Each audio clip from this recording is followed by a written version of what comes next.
What's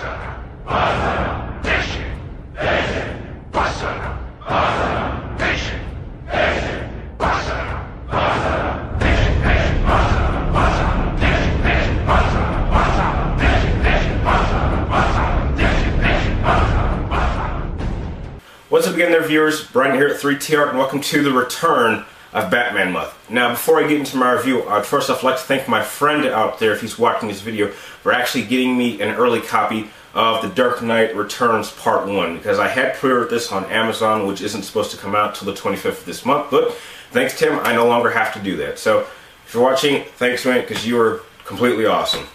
Anyway, The Dark Knight Returns is the film, or at least Part 1, is the film adaptation of the Frank Miller novel that was written back in the 80s, if I remember correctly. And it pretty much tells the story of an elderly Bruce Wayne kind of wanting to come back well after his prime to try to see if he can still do what he does best, and that's kick ass and take names, in short. Now, I would like to say this. This movie is a very great animated film. However, it does have a couple of problems that I'll get into. But in terms of plot, the plot to The Dark Knight Returns takes place 10 years, I assume, after the death of Jason Todd, in which time Batman has kind of just decided to try to forget about being Batman and reminiscing about the old times and thinking about Jason's death. And since then, he's actually been pretty good friends with Commissioner Gordon at this time. However, it is also during this time that a gang organization simply titled The Mutants has had a chaos reign during Gotham, and this is by far the worst threat or the worst gang that has ever terrorized Gotham City, because instead of just beating people up and robbing people, they're just going out and killing them. And after a while, Bruce decides that he can no longer stand on the sidelines and he must put on the symbol and the cape one more time to fight back on this gang organization and kind of find a way to bring back the sense of justice and righteousness that he once inspired many years ago.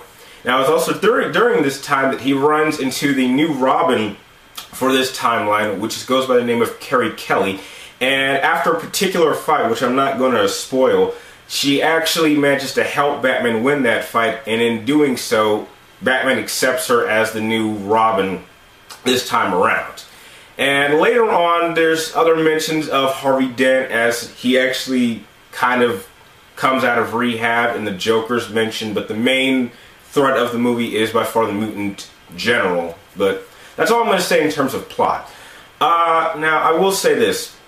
The advantage that this movie has over other animated films that is incredibly accurate. If you have read the novel like I have, you'll be actually quite amazed of how accurate they actually stick to the story. They even keep in a lot of the little parts that you would expect them to remove when, you know, putting it to film. However, that's also its downfall, because this movie is, although it's incredibly accurate, it's incredibly short. It only has a running time of 1 hour and 10 minutes, which I believe is significantly too short to tell a story like this. They could have spent a good 15 or 20 minutes actually adding more detail to specific characters, or going over kind of the things that Bruce and Dent and Carrie Kelly and just all the other characters are going through. Because although Bruce's character is very fleshed out, it's the other characters that don't seem to get enough backstory. So when they do stuff, you either don't care or you don't understand why they're doing it. However, I think it's also a good decision, because if to add, say, another 1 hour and 10 minutes until the second half of the story, it would feel like completely two different movies. Because if you have read the novel, by the time we get to the second half and Joker comes into the mix, it definitely has a much darker tone than the first half. So I guess it's kind of a push and shove kind of feeling. Another thing that's also good about this is the animations.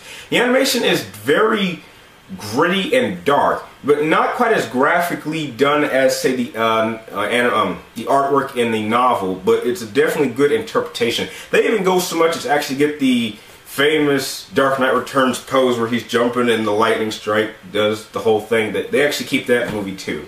And if I must say, there's actually a little bit of a Dark Knight Rises line cameo in this film. It's definitely not in the books, but I liked how they used it, because it was actually during a similar scene in The Dark Knight Rises. So if that was done intentionally, then really kudos to the writers of that. Anyway, The Dark Knight Returns is a solid animated film. It just has advantages and disadvantages, I explained, and I'm not really sure what they'll do with the second part, if they'll make the same mistakes as this one did. I would like them to flesh out the characters more, because although it's a much darker story, there's definitely enough room and time to add more detail to it.